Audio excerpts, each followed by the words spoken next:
Welcome to Faith and Freedom. For the next few minutes, we hope to inform, inspire, and encourage you as we discuss the legal victories and challenges to your fundamental freedoms and religious liberties. Faith and Freedom comes to you from Liberty Counsel, a civil liberties education and legal defense organization. Join us now as Matt Staver, the President and General Counsel of Liberty Counsel, explains the latest legal issues all across this country in the courtrooms of America. Liberty Counsel is winning the battle for your constitutional freedoms. Energy independence and jobs are within reach, yet the Obama administration continues to bow to the dictates of the green lobby. I'm Matt Barber, Vice President of Liberty Counsel Action and Associate Dean with Liberty University School of Law. On the phone today with a special guest, my brother, younger brother, Jared Barber. Jared is an independent petroleum landman working in the oil and gas industry. He's a member of the AAPL, the American Association of Petroleum Landmen. And Jared has a BA in Spanish and Portuguese, a BA, a summa cum laude in linguistics, and an MA in linguistics, a Master's of Arts in Linguistics, all from Colorado University. Jared also, like all three of his brothers, was a Colorado State Golden Gloves heavyweight champion. And Jared, thanks for coming on. Thanks for having me. Hey, now you have all these degrees in linguistics, and you're involved in the oil and gas industry. What brought you to the oil and gas industry? You know, it was really just seeing a need there. I guess I found a niche. I saw a job and went for it, and I think I've been doing a good job out here and doing what needs to be done. Well, you and I had a conversation on the phone a couple weeks ago. We were discussing the enormous reserves of gas and oil and the wealth of energy supplies we have. You had a bunch of information that I wasn't aware of that you gave me, provided studies for me. And so the two of us together, we collaborated and co-authored a piece for the Washington Times titled Energy Independence, Jobs Within Reach. And that has gotten tremendous play on the internet, townhall.com, GOP USA, CNS News, and dozens of other news organizations have run the column. And why don't you tell me just a little bit, Jared, about our conversation and the wealth of energy resources that we have in the United States that due to, I think, political lobbying by radical environmentalists, this Obama administration refuses to tap. Sure, it's not really out there in the public sphere yet. People don't seem to know this, but we actually have more oil and gas here in the United States than there is anywhere else in the world. We've got just in Colorado, Wyoming, and Utah, we've got anywhere from 3 times to 5 times the proven reserves of Saudi Arabia, depending on the study done. But even 3 times, I mean, of course, that's enough oil to last us for hundreds of years. We only had so much space in our article. We didn't even take into account other formations such as the Bakken Shale in North Dakota or the Monterey Shale out in California, which account for hundreds of billions more barrels of oil and gas that we can go after.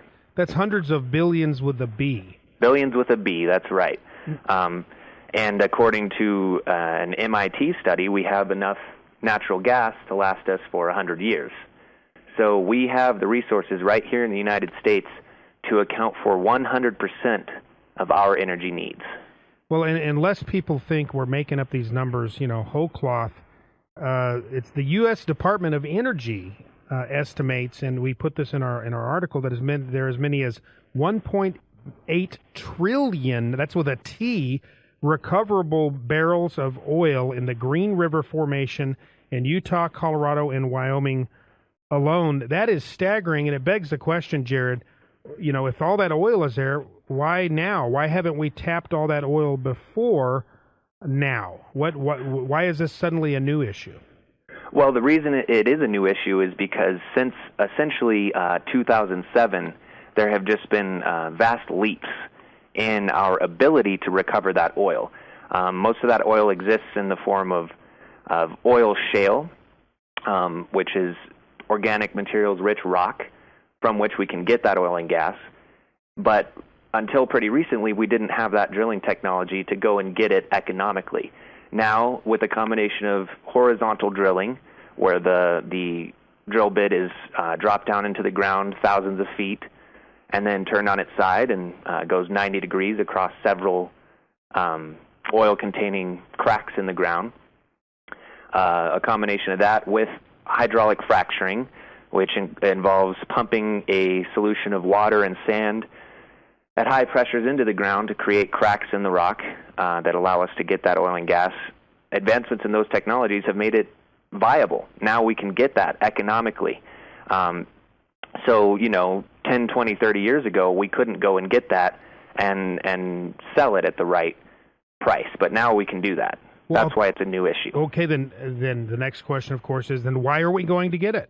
What's the holdup?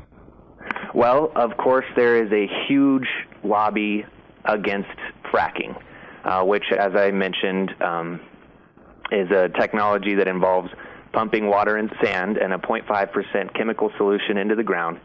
It creates cracks anywhere from 6 to 15,000 feet below the ground. And now to put this in perspective, these cracks are the size of pencil lead.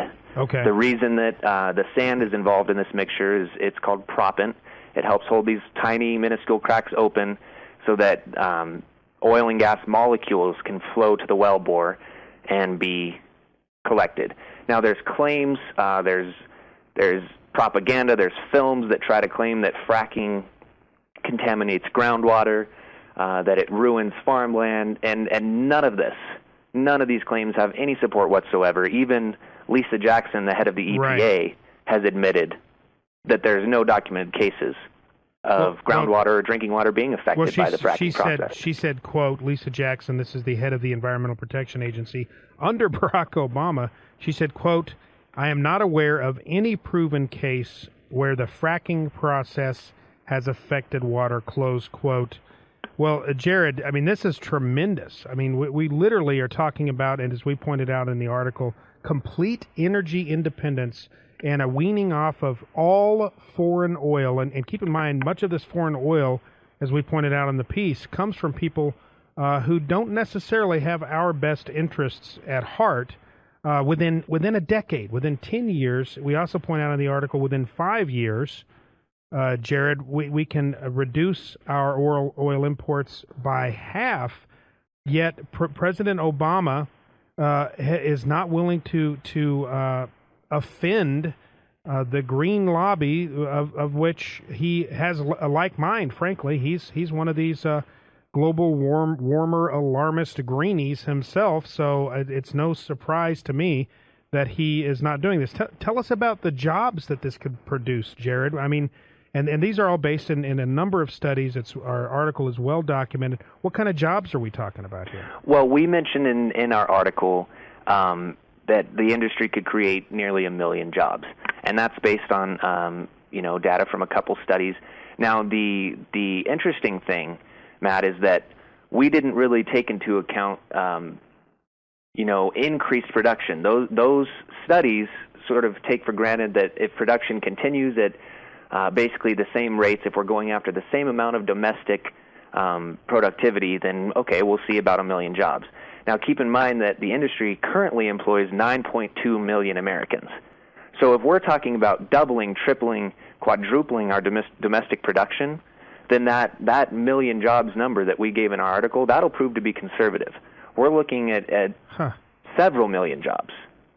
Well, the mantra today is jobs, jobs, jobs. Here is a win-win situation where we can create millions of jobs and actually see a day where we have energy independence in the near future. It's mind-boggling that this Obama administration has tied the hands of production here from people who are actually willing to step in and do something. Well, folks, at Liberty Counsel, we're all about liberty. This is an opportunity for us to gain liberty, freedom, a free market, freedom from control, from having to answer to the whims of foreign nations and foreign oil interests and to actually create jobs. Who knows? President Obama famously said that we want to be one of Brazil's best oil customers. Who knows? If we are able to tap this oil, find this, and realize this energy independence within a decade, who knows? Saudi Arabia and Brazil may become some of our best customers. Well, folks, to learn more about Liberty Counsel, go to lc.org or give us a call at 1-800-671-1776. Become part of the Liberty Counsel team.